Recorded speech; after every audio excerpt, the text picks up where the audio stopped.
Ladies and gentlemen, welcome back to another episode of The Backlog. The Backlog is the weekly gaming podcast here at Oafdiscussions, hosted by me, Kid Swift. This week we'll be discussing the kind of backlash and uproar that came out around the release of Battlefront 2 and the issues that people had with the loot boxes and the progression system within the game and the perceived or true to be pay to win kind of elements that were in place. But first and foremost, I want to send a shout out to Eric Fung, gentleman that commented on the last video that touched on the sexual harassment issues that we've seen, not only within the gaming industry, but in other industries as well, but specifically focusing on the sexual harassment allegations that came out at IGN between some employees that were there. We just want to thank you for listening and appreciating the episode. We hope you continue to enjoy the stuff that we put out.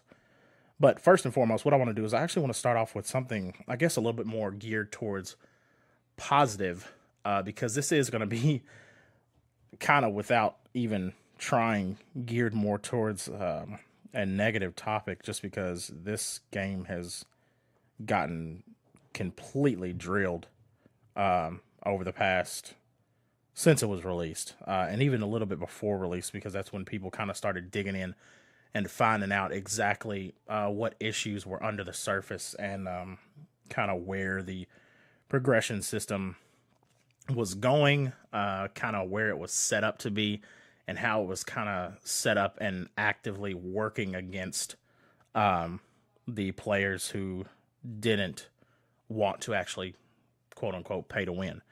But first and foremost, I'm going to start off with Brian Altano. Brian Altano, excellent talent and personality at IGN. Really good dude. But he quoted, he put out this tweet on November 20th about his time with the game. He's a big Star Wars fan. And of course, obviously him working at IGN, he's been catching hell, and everybody at IGN always catches hell about being paid to review games and stuff like that, which is absolutely absurd. But he put out this quote saying, "Devil's Advocate Star Wars Battlefront 2 review." This is from him personally. He says he's played 20 plus hours. He's unlocked every hero. He spent $0 on microtransactions, in quotations. He literally can't, because that's one of the things we will get into, that EA actually shut down the whole microtransaction infrastructure the day before release. He said he's purchased 0 loot crates, and he's regularly in the first, second, third, or fourth on the team. And he says he's really enjoying it overall. And this was an interesting place, I think, to start, because pretty much everything that he says here is going to be counteractive against what you're going to hear people screaming out in anger on the internet when they're talking about this game.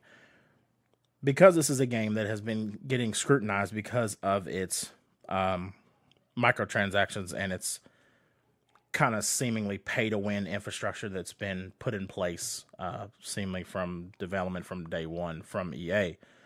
Now, one of the interesting things that happened is leading up to the launch, and when the game first launched, there were a couple of Reddit users that actually went in, kind of figured out, because they wanted to kind of see how much money and how long it would take to actually unlock the heroes that seem to be astronomically expensive. Now, first and foremost, the original prices for the heroes, I think, was around 60,000 credits. Now, you pay so much money, you get so many credits, vice versa, then you can spend it, or you can earn those in-game. Now, the first research that somebody did, which was pretty labor-intensive, I would assume, but they pretty much factored in how long it would take to actually earn those characters at 60,000 credits, and they came to the conclusion to earn one character, it should, in average, out about around 40 plus hours, which immediately people were like, wow, that's an astronomical amount of time to unlock a character that was literally unlocked from the beginning in Battlefront 1, which was one of the other kind of driving forces behind the anger, is that all these characters that were kind of locked behind this quote-unquote paywall in Battlefront 2 were unlocked from the beginning in Battlefront 1, which of course led and to more anger and fed the fire, so to speak. But now, moving on from that, EA actually kind of released a retraction and reduced the prices of the heroes by, I believe, 75%, which was kind of the first kind of dipping their toe in the water, testing to see what people's reaction was. They got a massive amount of backlash, and then they immediately kind of dialed it back, which I think is going to be an overarching theme and something that we as consumers and we as members of the gaming industry are going to have to kind of keep our eyes on with developers in general, is that they don't feel the need or feel like they easily can get away with coming out with the most astronomical microtransaction structure and then just dialing it back to really the more quote unquote realistic or their more expected price points. And we're still getting charged regardless, but we feel this false sense of accomplishment or satisfaction, the fact that we got them to dial it back a little bit, even though that was their intention from the jump. It's basically creating an illusion of, oh, no, we're fixing it, but they're really just going for as far out as possible to the most extreme and then dialing it back to where they actually wanted it all along anyways. Now, leading in from that, one of the other things that was interesting is another member on Reddit actually just ponied up the money. He spent, I believe it was $100 or it was $80. No, it was $80. $80 just on to buy the crates or the microtransactions, put that into that system and seeing how quickly or how easily he would get the heroes. And I don't think he got Darth Vader, which is who he was targeting for to try to get, and he spent $80 on top of the $60 that he spent on the game. Now, this was one of the other pieces, this and the research of the time it would take. One of the other kind of big red flags that people were like, well, like, are you kidding me? If I spend $80 and I can't even get the hero that I want if I'm spending the money. But then the whole thing is, I hope I can get them because these are all random rolled chests, by the way, is the other big problem that people were having. And they're going to pony up another $80 on top of the $60 and still not be able to get it. Then obviously people were super pissed about that. Now, with that being said, now let's go back, obviously, to Brian Altano's post. He did not have this experience. His experience of he's played 20 plus hours completely contradicts the averaging out of 40 plus hours. Now, by that being an averaging out of 40 plus hours, that means that might be the average of the sum of the millions of people that are going to play the game. Maybe Brian just got lucky. But at the same time, it bodes well, I guess you could say, for somebody who has no plans on paying for the microtransactions, that Brian was able to get every hero within 20 plus hours, whereas the research initially from the Reddit user said it would take 40 plus hours just to unlock the one hero that they were trying to get. Now, he also didn't spend any money on microtransactions. This other gentleman obviously spent $80 and couldn't get a roll of the right of the character that he wanted. So from these instances and from the backlash, EA got to a point right before release that they were like, screw it, we're turning off the microtransaction system altogether before release. And it came down after the fact from a source that pretty much what happened was this bubbled up to the point where national news picked it up and was covering it. I believe CNN actually was talking about it around the day of release, basically in a way of, holy shit, the new Star Wars game is apparently full of weird, very unconsumer friendly microtransactions. Now, of course, when this happens, it is something as big as Star Wars, which definitely probably helped that bubble up effect grow even more to where it would reach national news. And we are on the doorstep of another massive Star Wars movie. So we're kind of in that same mixture or that same kind of ingredient base we had the first time they released the Battlefield 1 game. It's around the movie release. Everybody's in this Star Wars kind of fervor right now. So that helped. But in a negative way is why the national news picked this up. Now, of course, Disney obviously owns Star Wars. They have the controlling rights over the property as a whole. EA Motive and them, they're obviously making the game. So they're trying to make the game. They're making Battlefront. And it came out that basically what happened was when Disney kind of got the news, because they're obviously not hands-on on the decision-making of putting in the microtransactions and everything that from like the top level at Disney, that wouldn't make sense. That all comes down from EA itself.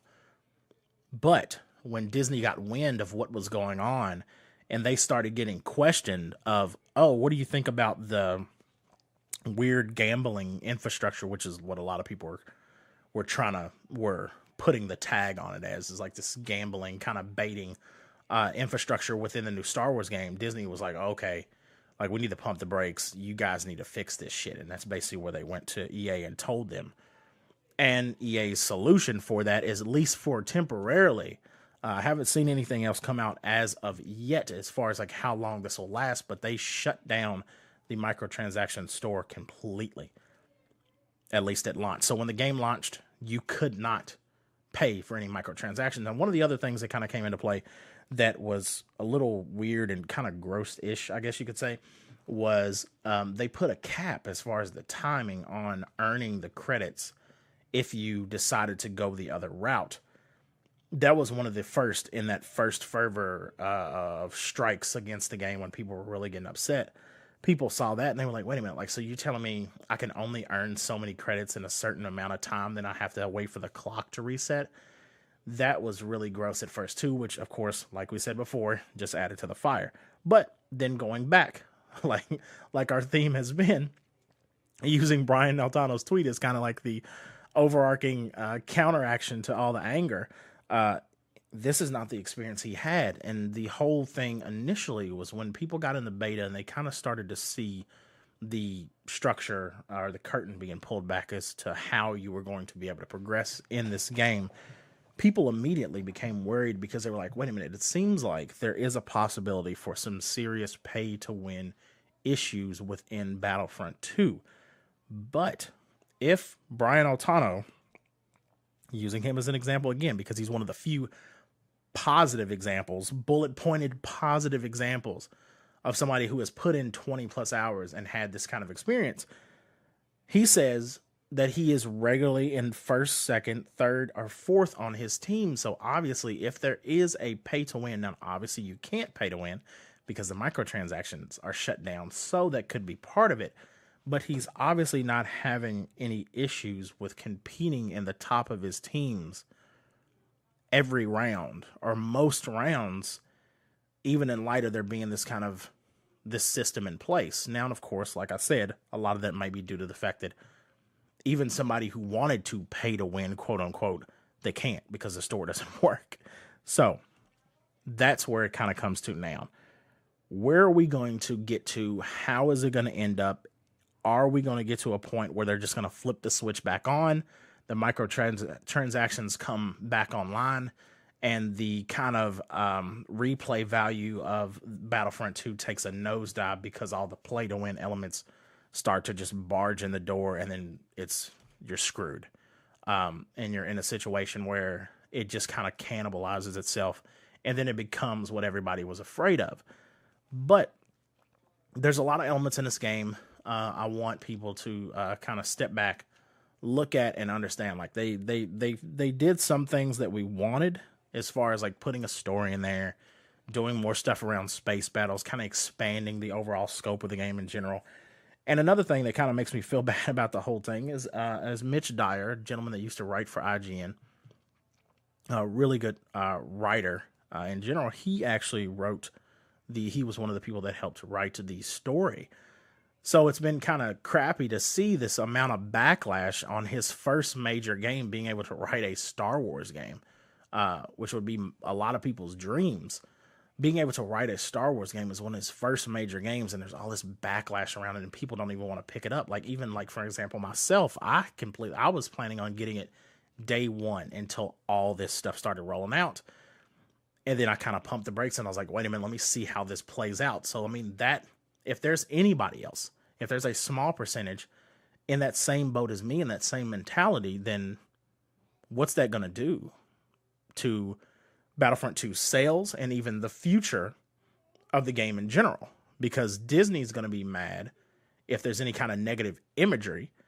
EA's investors are going to be mad if there's any negative profit margins. So it's kind of a snowball effect. So hopefully what we get is people can understand, especially people like EA or other game developers, can kind of look at this as an example and then look at other games examples of their microtransaction systems and kind of implement those and understand that people are obviously, when you pay $60 for a game, you want the game to be full, but you want, if they're going to be microtransactions, they need to be options.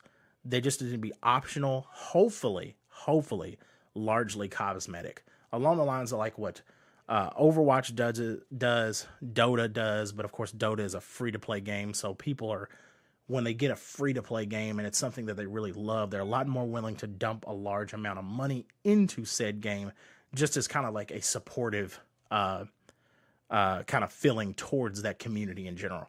So hopefully what we have is this is seen as an example. Hopefully it fixes itself in its own house, so that way Battlefront 2 does not just fizzle out quicker than it should or deserves to, because it's an excellent game. I played it.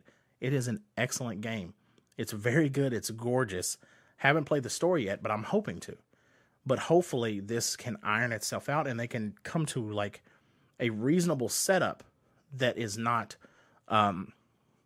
gross or kind of preying on the people that have already spent $60 for the game. Hopefully they can get people in the door that can just enjoy the game and have fun with it. So that's kind of where we are.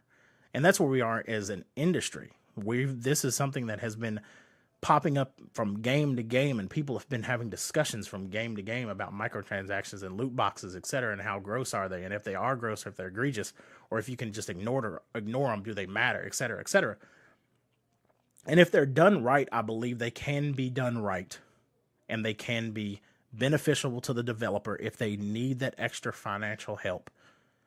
But they can also be beneficial to the user if it's something that I want to spend the money on and support this game beyond the $60 price tag. Then I have that ability to do it. And that's all fine and good. That's no problem at all.